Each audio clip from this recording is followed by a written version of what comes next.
Chair McCaskill, David Walker, Present. Will Lyon, Here.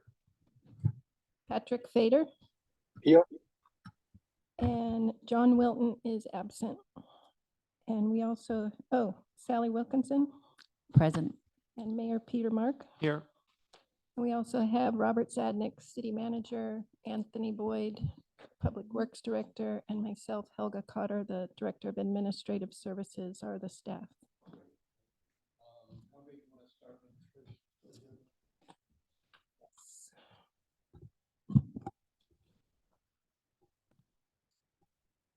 So good afternoon, Chair McCaskill and committee.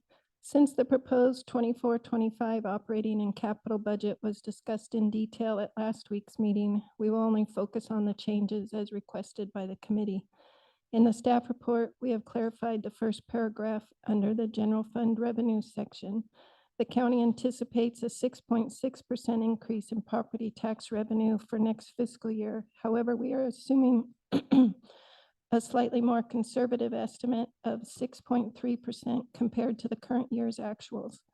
All the other property taxes will be broadly in line with the current fiscal year, and we are anticipating an overall increase in property tax revenues of 5% compared to the fiscal year 23-24 actuals. Under the general fund expenditures and transfers section, we clarified that the 7th officer position, which is deferred through the forecast period, is related to anticipated staff turnover and continuity of service. We also incorporated the previously deferred consultant-led fee study for the planning department's fee structure review, estimated at $100,000, as this is potentially a mechanism that may generate more revenue for the city and ensure fees are in line with other agencies. This expenditure is offset by an increase of the same amount in anticipated earnings from our investments with CalTrust.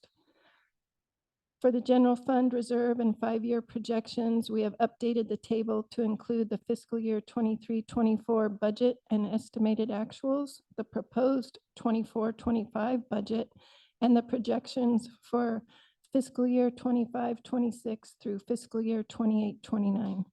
The table provides an overview of the operating budget, transfers out of the general fund, changes in fund balance, and the reserve calculation for each year. This table hopefully provides a better overview of the inflow and outflow of resources during the forecast period.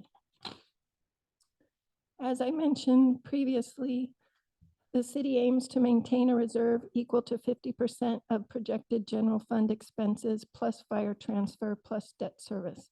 In fiscal year 24-25, the city is expected to achieve its reserve goal with a surplus of just over 100,000 or 51%. The budget is expected to meet its reserve goal throughout the forecast period based on the forecasted assumptions, a reduction in capital project expenditures, and a transfer of $1.7 million from the critical infrastructure reserve to the capital improvement fund in fiscal year 26-27. This will cover the majority of the Beach Road stabilization project construction expense, thereby reducing the transfers out of the general fund related to capital expenditures. These steps are how we plan to achieve our reserve goals in the projected years. And this brings us to the modification requests made to the budget document itself, which mainly consisted of redoing the budget overview, which is page 6 of the budget document, to provide a clear representation of the city's operating budget, revenues, expenditures, and transfers. The transfers out are related to capital expenditures and transfers to the Section 115 reserve and the critical infrastructure reserve, resulting in a net change in fund balance for fiscal year 24-25. Also, as I mentioned a little earlier, the critical infrastructure project has been renamed the Beach Road Stabilization Project. And finally, I would like to share the updated annual pension payment slide from the PowerPoint from last week that now includes the employer's normal cost and Section 115 payments, along with the unfunded accrued liability and debt service payments. And this gives a more complete picture of the city's pension liabilities.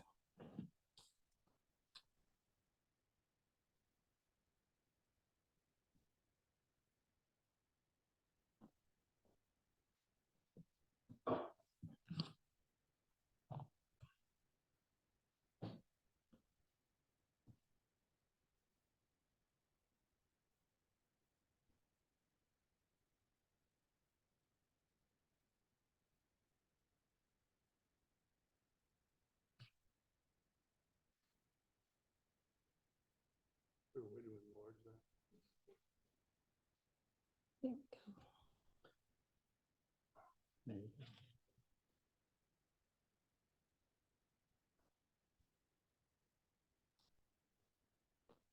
So the new part is the orange where it shows the section 115 contributions that started in fiscal year 21.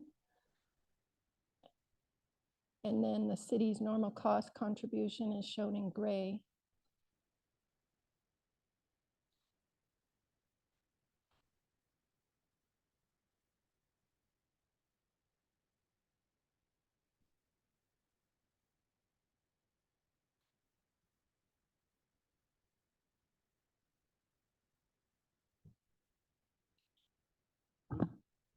Drop in the UAL from 18 to 19, the result of that loan that was, yeah.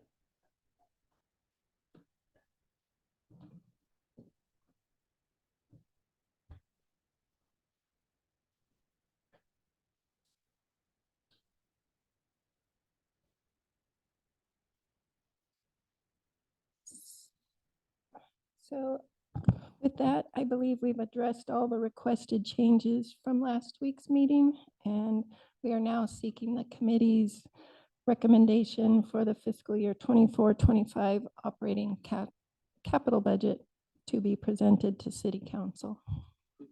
And I'm happy to take any questions. Why, thank you for doing this. Mr. Chairman, I like this one even better. What you can see, what I see in this too, is that if the investment performance is good, then that blue UAL is going to shrink. And when you look at the other components, they're relatively flat. Right. So you plan conservatively, but the optimistic view would be for a little bit better investment performance. That's correct. The only thing on top of that they could change is obviously if they change their discount rate again, then the normal cost rate goes up as well. But I don't think there's any expectation of that right now. No. I haven't heard anything.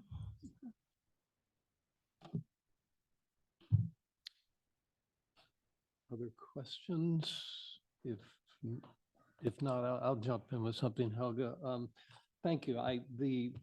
The change in the presentation of the income and expenditures of the city, both on page 5 of your memo and page 6 in the documents, I think it's very helpful.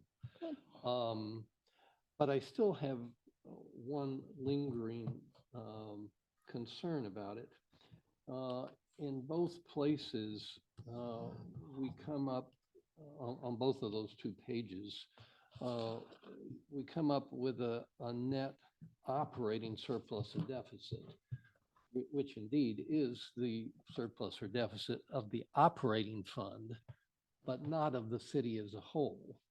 And I wonder, I mean, that gives me 2 causes of concern. One is that the average Joe citizen looks at this and says, oh, you guys, you got a surplus every year. Why are you still asking us for money for things? But I also think it's misleading to the public because the public looks at it and thinks, well, that's the same. I mean, because the public is not really tuned into the fact we not only have an operating fund, but we have a fund for our pension contributions and we have a fund for road work and so forth.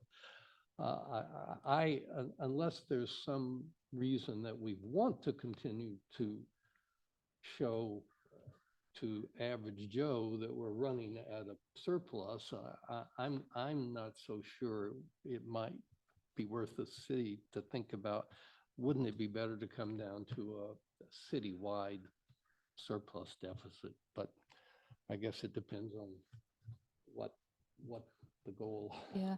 No, is. Helga and I had actually talked about this morning, in that it's the way it's presented now, particularly this page, is an improvement, but it's still misleading, Yeah. because what we aren't showing is the capital account. So we're showing I the mean, operating the account. correct number is the change in fund balance. Well, at the it's not, bottom, it's not, But the average person doesn't even know what that means. but that's not technically true, because your actual deficit is just your operating budget plus your capital budget. So I think we need to find a way to show that, and then show the additional transfers that we make, which aren't technically an expenditure. Well, So the there's, section 115 pension trust reserve fund, I don't know why that's any different than. it's not counted as an expenditure, because you can pull it out in future years to spend on regular pension costs. Are you quoting GAAP, or are you quoting the logic of Sally Wilkinson? No, the 115, that's how 115s are designed. You can pull them out. Well, I don't argue that, but I think it's misleading, again, to the public to see a number that carves out some things that have been. Right. But I think, I mean, there are a lot of things in this budget we won't have to spend if we don't want to. but I think showing the operating budget plus the capital expenditures for the year will pretty much always, they won't always put you in deficit, but they'll put you closer to that, to a deficit position. Yeah, well, for example, if you look at on page 5 of the summary, presumably the money we transfer to the capital improvement fund, to the road impact fund, to the equipment replacement fund are expenditures that we anticipate spending this coming year. Not this coming year, no. Not necessarily. They're all funds. For example, with the critical infrastructure fund, we're pre-funding. How did you arrive at how do we arrive at the 259,000 that we transferred to the capital improvement fund? If it's not based on estimated upcoming expenditures. So, so that's what we estimate in the budget, but at the end of the fiscal year, once we finalize everything, there is rollover from the Okay. capital projects that kind of offset those Yeah. transfers. But Helga, you would agree that's true of any budget item if we don't spend it this year, it rolls over. May not roll In the over in that capital- same category, but that's because these we've set up as separate funds. So the capital But account when you rolls arrived over. at the number, it was based on projects you anticipate starting this coming year. Correct. And so, Sally, I don't see it's any different than any other expenditure in your budget. You don't necessarily, you're not guaranteeing you're going to spend it, and if you don't, it rolls into the bottom line surplus and rolls over Yeah. to the next year. So I'm going to just clarify one thing. In terms of the transfers to the capital funds, are you always looking for a net zero balance at the end of the year in principle on those 3 accounts? Yes. Yes. Okay. So I think that's right then. I think they can be you show your operating account, you show your capital account, which is these, you show the deficit or the surplus on those, and then you can show your transfers, which is the 115 and the critical infrastructure. So I think that, But again, I'm not arguing there's a right or wrong answer, but I am arguing if I was an average citizen wanting to know how my city was spending its money, Mhm. I would want to see a number that includes the money they set aside for pensions and a 115 reserve, right. money that's set aside for other things. Yeah. No, and so the difficulty is that, again, we talked about this morning, so it's interesting, but the general fund summary that we show, it's only because our reserve goals are based on our general fund, and that's why you show it in this way, because they're the movements. So that's why it's shown that way, but for sure must be a way elsewhere to represent a 5-year forecast that is just showing the deficit in aggregate. Yeah, well, Eh. again, I would think it's to the city council's advantage to include all these things in coming up with an overall city deficit. Otherwise, every time you go ask them for more money, they pull out and say, oh, come on, you guys have got a surplus every year. Right, but the truth is that we do, net of everything, run budget balance, because that's the law. So Yeah. you can only stretch that so far. Well, you can have a deficit to the extent you have accumulated surpluses from prior. Yes, exactly. And we are, Sally and I talked about it, that we are going to take a deep dive into the budget after this cycle so that next year's budget will be more clear and easy to follow. Okay. Other comments, questions or comments on this? Are there any members of the public that want to comment on it? We do have 4 members of the public on. I'm not seeing any requests to speak. Okay. Patrick, did you have any questions or comments? No questions, Bob, no. Okay. Helga, what do you need from us now? A recommendation to approve the budget as presented, a recommendation to the city council to approve the budget presented. Yes. Okay, can I have such a motion? I'm a member of the committee.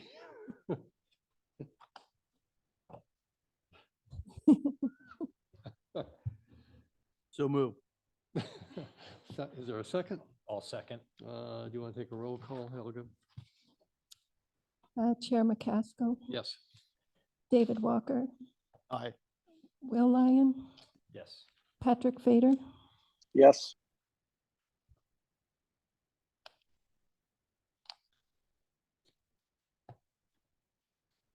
Okay, motion passes. We'll move on to the second agenda item, discussion regarding trends in the fire budget. Helga?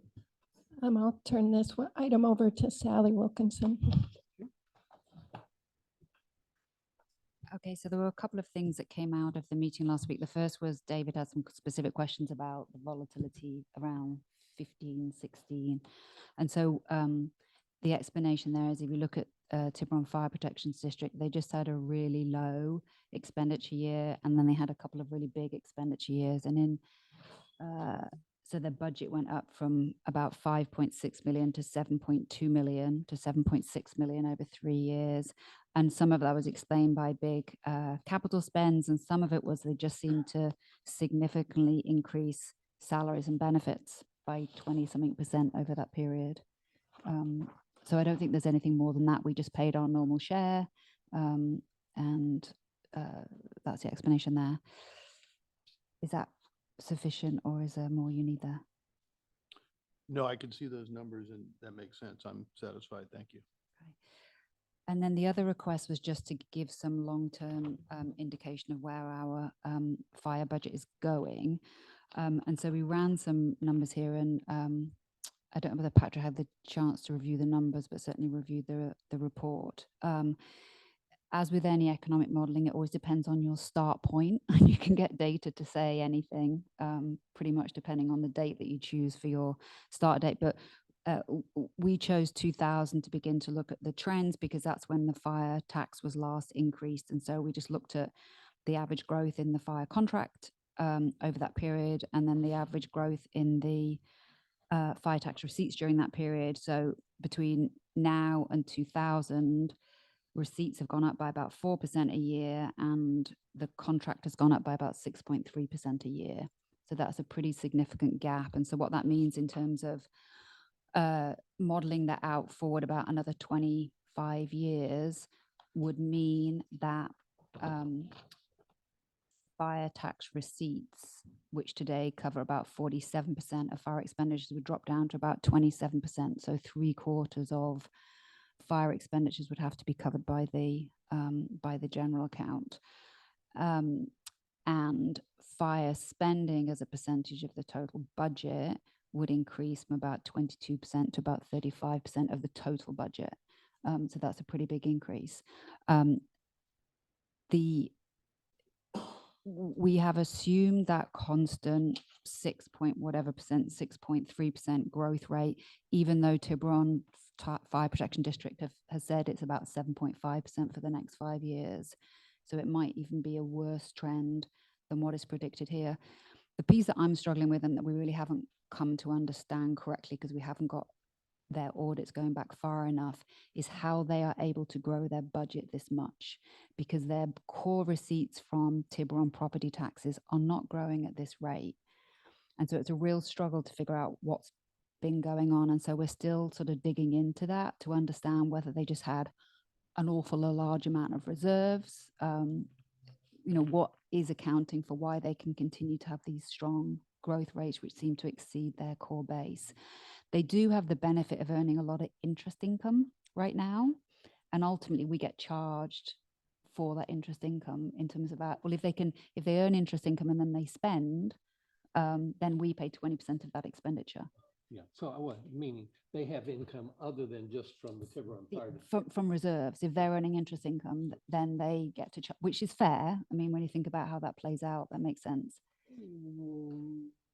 Well, otherwise, we'd have to pay them up front. We're not paying them. If we paid at the same time as Tiburon residents are paying their property taxes. They're paying at a higher rate, so it's their funds that are getting invested that's earning the interest. Yeah, whereas we're keeping ours here. You can, I thought. I wonder how well they're really accounting for all that, but maybe they are. They are, and it's it's defined in the formula. It does separate out other things, but it doesn't net interest income off. And actually, I think that seems to be fair, but that's had quite a significant impact for this year because of the level of interest rates and how high their reserves have been. So we definitely still need to do some more work to understand whether those what those trends might look like, and this could be frankly an exaggerated picture, or it could be a conservative picture. It's very hard to know. I think the only thing that is clear is that this is an unsustainable position for Belvedere, and we at some point need to reach some kind of resolution. My reaction overall is I think this is a great memo to have in our files, because the question comes up all the time and most people can't remember any of the figures. But to the extent that we do use it going forward, there are a couple of suggested changes. One is, it seemed to me we would want this memo to highlight the fact that starting in 81, our fire tax was supposed to be for 100% of our contract costs. And certainly it alludes to that in the first paragraph, but by the time you get back to the second page, you see a graph that only starts at 2000. It seemed like it might be nice to start it in 81 where you could show, look, this started at 100% and it's been going down ever since. I don't think we have the data going. Do we have the data going back to 1980 on annual basis? I'd have to look again. Well, it's an idea. But again, any kind of changes that kind of really highlight the fact, look, our fire tax was supposed to pay 100%. And it's, you might say, well, starting at 80% in this graph, that's not all that bad. But to me, it makes more of a mental impact on people. Sure. This thing was supposed to pay for 100% of it, not 98%, not 94%. It's supposed to pay 100%. And the one other thing I would change a wording, if you look at the second half of the paragraph on the front page under analysis, and let me just read that. It says the modeling assumes continued 6.3% annual growth in the contract fee, despite indications from the fire department that it's going to be 7.5. And then the next sentence comes down, i.e. these projections are conservative. Conservative projections are when you're projecting expenses higher, not lower. So I'm not sure conservative is the right word. I'm not sure what the right word is, but. That's something, but yes, I take your point. But I think this is a great document for us to have. Because sooner or later, we're gonna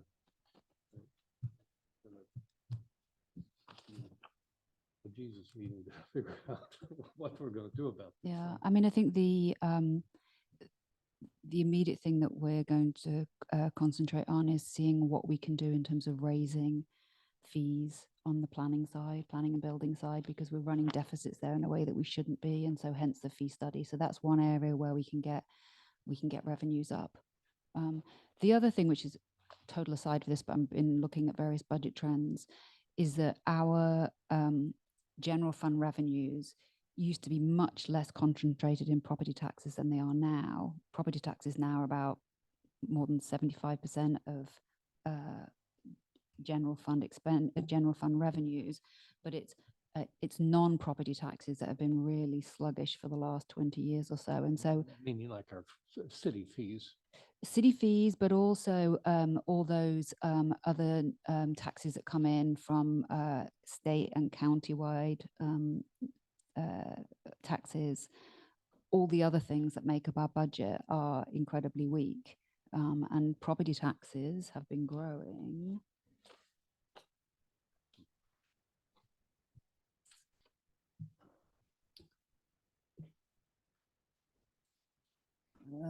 What's the numbers?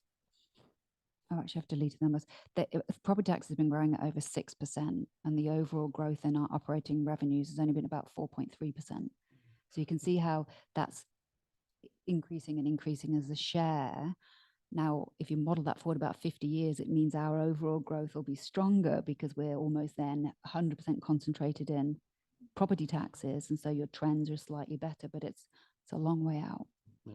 I would assume the one positive thing about property taxes is that since the average age of the resident in Belvedere is higher than most, that probably means there's going to be more property turning over here in the future than you might expect elsewhere in Marin County or elsewhere in the state for that matter. No, I think that's right. So when you look at the overall budget, the things that you're seeing are that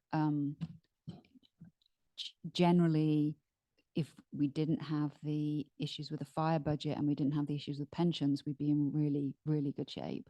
But they're the two things that drag on our. Have the kind of surpluses that our city across Tiburon Boulevard has. Yes, yes.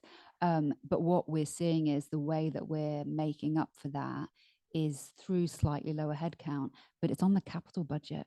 And so in real terms, our capital budget is about half of what it was 20 years ago, meaning it's pretty in fact, you can't see the chart, but that's the chart of capital expenditure for the last 20 years in nominal terms. And given that in real terms, you're about twice what you were 20 years ago,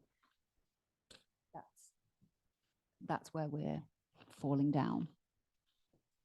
We're just not spending in the way that we should be spending. Because that's the only piece, that's the piece you can cut and that people don't see until some period of time, eventually it catches up with you. Yeah. But that said, we've had a good couple of strong capital expenditure years, and obviously we've got a big capital expenditure year planned with the seawall as well. With the seawall, sorry, with the beach road stabilization project. So, I mean, again, they're long-term trends. There is nothing that is catastrophic today by any standards, but they're all long-term trends that at some point we need to figure out. Yep. So looking at this from 30,000 feet, is it correct that the basic problem is that the fire protection district is going to spend whatever they get, and that the revenue from Tiburon is based on the increased rate of property taxes, and the revenue from our fire tax is based on the increased rate of overall general inflation? And so property tax increases are going up faster than the overall rate of inflation. So that's what we're faced with. So going back to the establishment of this, well, let me ask a question. How much of you may not know the answer to this, but the city revenue is some portion of the overall property tax. Is it like high 20s or 20.7? And is Tiburon's 20.7? No, it's much lower. Much lower? Yeah. Okay, so let's just say 10 of theirs is for general and 10 of theirs is for fire, but it's probably 10 and 6 or something, or? Can't remember the exact. Okay. Well, we get 20 of the basic taxes plus fires, they're 17. So they have 17 and we have just under 21. And so if we took 7 of our 20.7, then presumably, I'm not sure if this math works out, we'd keep up. Because And the reason, I guess the last leg of this is that would leave us 13 or 14 versus their 10. But because of the economy of scale, we just need the 13 or 14 versus the 10. You follow my math on that? yeah, it's very complicated what you're asking here. Yes, but yeah. So their budget's much higher. Sales tax is a big number. And the other thing is, David, that our property values are much higher. So if we gave anything close to a share equivalent to what they get directly of Tiburon per household, our community would be paying a lot more. And that's not how, if you're talking about annexation here, they don't do it on, they wouldn't evaluate it on that basis. They'd evaluate it on the cost of service per residence to make it fair that way. And then they'd back out to find out what that would mean for how much Belvedere should pay. And this allocation of property taxes, was that adjusted back in 1981 or whenever It we was, went from a volunteer fire department to? no, it was Prop 13. With Prop 13, they made every agency that existed at that point got a claim on each jurisdiction's taxes. And because we didn't have a fire, we had our own internal fire, we got more and Tiburon got less. And there's been no reallocation without significant negotiation that usually goes nowhere of any of those tax shares because nobody wants to give anything up. So remember, we therefore I think we give more, for example, to the school district than Tiburon does, just because of how the formulas worked at the time in terms of what the claims were on Belvedere. So it's very complicated, and that isn't, when you're talking about annexation, you can't go back to the school district and try and claim some money from them or others to make you whole. The money would have to come exclusively from Belvedere. It would also complicate the fact that we can't use a fire tax for fire service. Mhm. So it's not like we could take a percentage of our basic tax and how that to the fire department and utilize the fire. Which means we're just passing on that diminishing further to the fire department. I'm not You sure. know, for that. But it obviously, as we consider how to address this on a medium-term basis, that's, you know, a conversation that needs to happen with the fire district to see what the options are on a medium-term basis.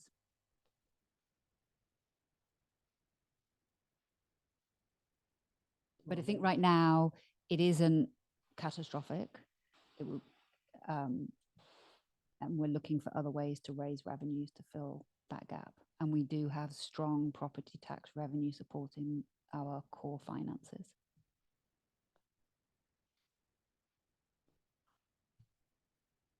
And you listed 3 options here, and I was sort of pursuing whether realigning property tax was a 4th option, which I'm inclined to scratch that out on what I've heard.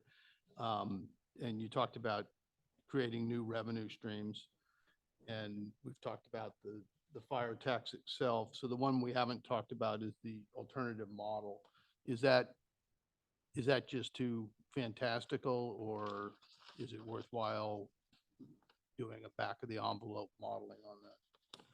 So I think it's worthwhile to look at what those different options might look like. And I don't think it's necessarily just one. I think there are various options which you might not want to be discussing right now.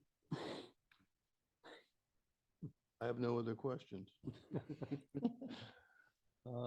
Any other comments or questions on this agenda item? Seeing nothing online. Okay. And there's no action that we're taking on this, correct? All right. So unless there's any other new business, this brings us to the end of our agenda for today. We stand adjourned. Thank you, Helga, as always. Thank you, Bob.